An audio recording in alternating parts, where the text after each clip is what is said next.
This is big breaking emergency news. We just got a urgent warning from the largest bank inside the United States, right? The CEO and the head of this bank just warned that things are about to get a lot worse, and he is warning that things could be even worse than in World War II.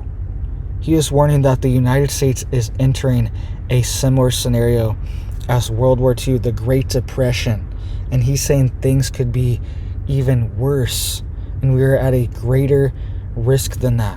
All right, so let's dive into this news here really quick. Hit that like, hit that subscribe. I'm posting multiple videos a day, keeping you guys updated on this big news, right? So the CEO of Chase Bank just issued this warning, and he is warning that we could see things even worse than World War II.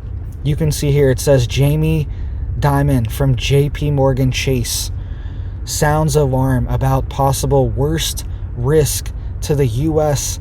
since World War II. So this is big, coming from the largest bank in the world to issue this type of warning, right? This is very bearish coming from them, and it seems like they know something. Largest bank in the world, what do they know that we don't know? What kind of risk are they talking about, and why are they invoking World War II and saying that things could be even worse, right? Possible worst risk to U.S. since World War II.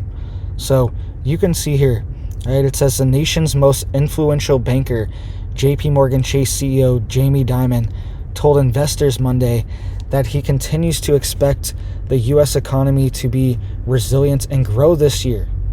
But he worries geopolitical events, including the war in Ukraine and the Israel-Hamas war, as well as U.S. political polarization, might be creating an environment that, quote, may very well be creating risk that could eclipse anything since World War II. All right, so what does that mean? That means World War III. That means this is a major World War III warning coming from the biggest bank almost in the world, right? There's a few more random banks, state-owned banks like in China, things like that. But this is probably the largest private-owned bank in the entire world that is warning of this. And this is their business, is assessing risk and actuaries. And if you saw my video yesterday, insurance companies are doing the same thing.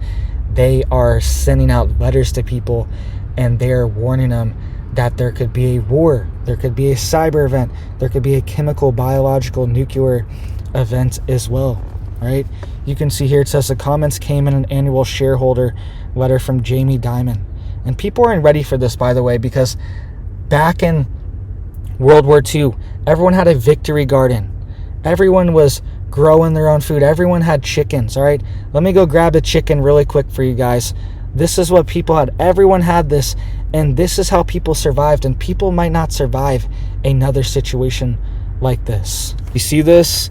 This is how people survived World War II. This is how they survived the Great Depression. Everyone had chickens. The chickens were just eating scraps, and they were eating all their, whatever they didn't eat, whatever, no food went in the trash, all right? Food did not go in the trash. The food went to the chickens, and then the chickens converted that into eggs, and then you eat it, all right? This is the key, homesteading, growing your own food. We're working on our garden over here, all right? Right next to the chickens. We have multiple chicken coops over here. We got mediums, we got babies that are growing up. We got our big girls that are already laying us eggs every single day. This is what's important, is working on your homestead, because he's warning we're going to see Great Depression, World War II levels coming soon, all right? And this girl, her name is Sunny here, in case you're wondering. She's checking out she's trying to figure it out if that's another chicken or if that's her, all right? You can see here it says America's global leadership role is being challenged outside by other nations and inside by our polarized electorate. He said we need to find ways to put aside our differences and work in partnership with other Western nations in the name of democracy. It says during this time of great crisis, uniting to protect our essential freedom, including free enterprise, is paramount.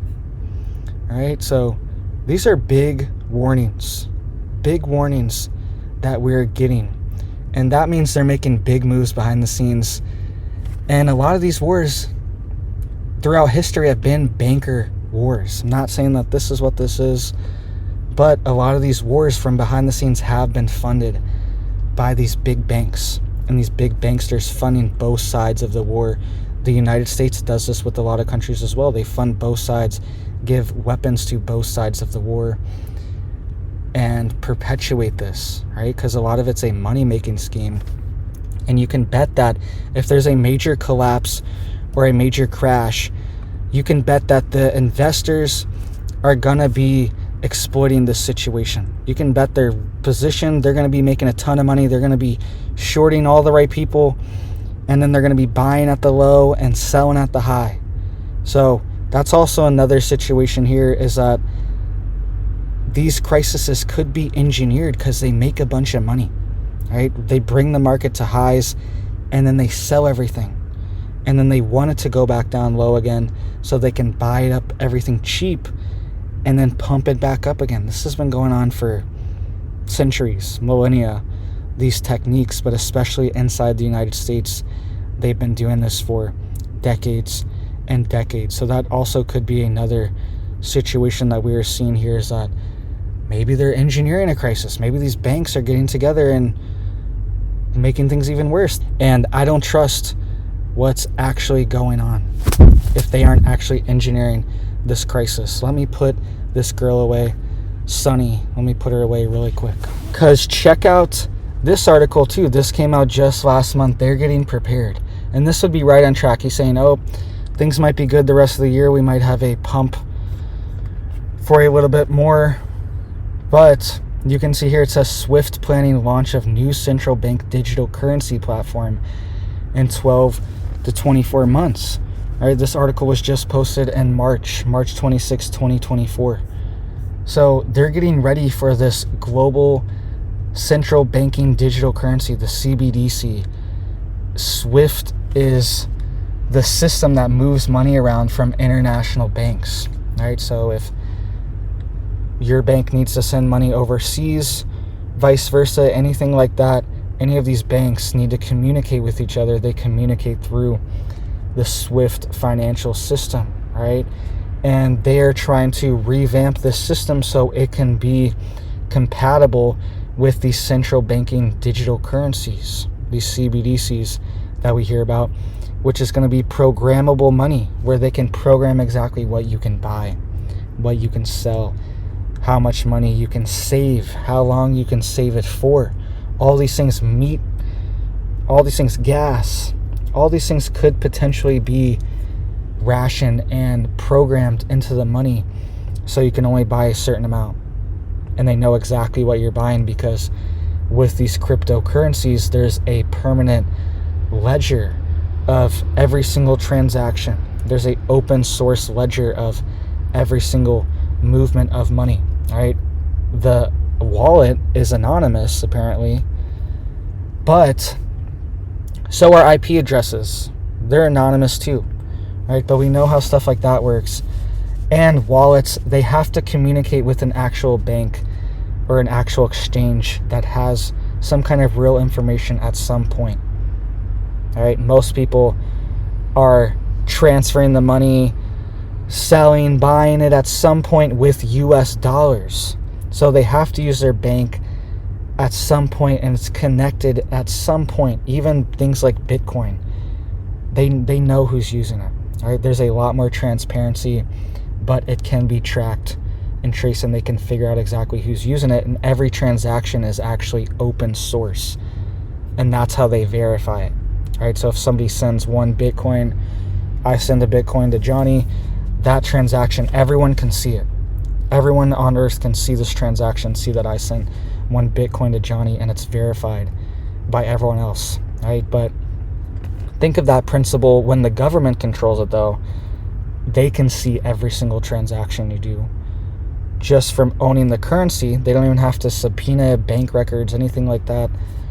They just know exactly what's being bought because they control the currency, and they know where every dollar is. Every single dollar is accounted for. There's no just like, we don't know how many paper dollars there are in coins. They're going to know exactly how much of everything there is, and they're going to know exactly where it is, what account it's in, what account it moved to, and SWIFT being integrated with this is going to lock it all down. Even if someone's like, we're going to move it offshore, some different country, Swiss bank account or something like that, right? They're going to know, because the only way you transfer money to that is through SWIFT, and it's going to be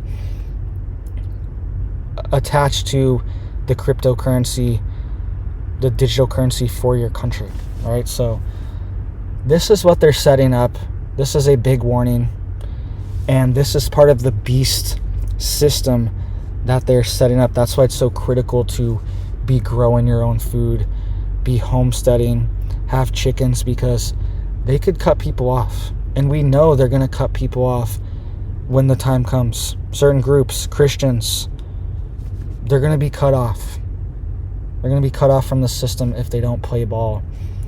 And we know that these marks are coming. They're being introduced all the time. Different forms. We don't know exactly what's going to be the one, but there's all these prototypes for it. Hand scanning, face scanning, eye scanning, people getting chips in their hand that they can scan at work to get into work. There's a bunch of different stuff, right?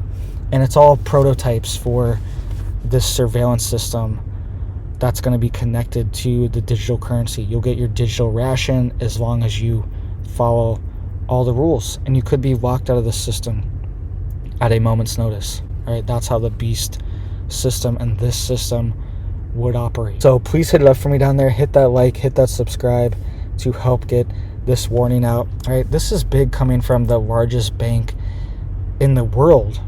All right, definitely the largest bank in the country, but pretty much the largest bank in the world, private bank in the world. They have the most assets out of pretty much any bank. All right, $3.4 trillion in assets. It's bigger than 98% of all countries, 99% of all countries, the power that this bank has, right? And then this is not even accounting for things like BlackRock and these other asset funds. They potentially have things like 10 trillion, right? But as far as a bank is concerned, 3.4 trillion in assets. They're definitely the largest one in the US. And he is saying that we could see disruptions like World War II and the Great Depression. All right, so let me know down below, what are you doing to get prepared? What are your depression stories, if you have any, from your granny, from your parents, from you? If you have any of these stories, all right, let me know some technologies from that era that you are still using, like a berry grinder, wheat grinder, something along those lines. Let me know these kind of like ancient technologies, these older technologies that have been kind of forgotten. They're not ancient, but they've been forgotten. There's been a generation where they've been lost, right? Things like scythes for mowing grass, cutting crops, all these things. Everything's very mechanical and technological now, but there's a lot of simple technology and inventions that have been kind of lost, right? Just baking your own bread. You can bake bread with flour, salt, baking soda, water, right? Just with a few ingredients, and yeast, right? If you want it to rise, throw some yeast in there too. Figure out these things. Start being more sustainable and more reliable. You need to have a victory garden, because that's how people survived. It wasn't like it is now, where every single thing, every bite of food you eat comes from somewhere else. It was only a portion. It was like 30% of people's food comes from somewhere else, and that was only really butter, sugar, salt, flour, like the big staples that people needed. Those were coming from outside sources, but all the main stuff was coming from them. Their eggs, their vegetables was coming from them. Their bacon was coming from their hogs. They had some cows for some milk, right? Look into all these things, get these things, start preparing now for these things. It takes years to get to a level. Unless you're extremely blessed, you have resources already, it takes years of planning and preemptive thought to have a homestead, to have land, to be able to have a job and live where you want to live, right? And figure it all out and move all these things. It's a lot. So start planning now. Get ready now. Get prepared now, guys. All right. Hope you have big blessings for your life, your family, and I hope you have a big old blessed day.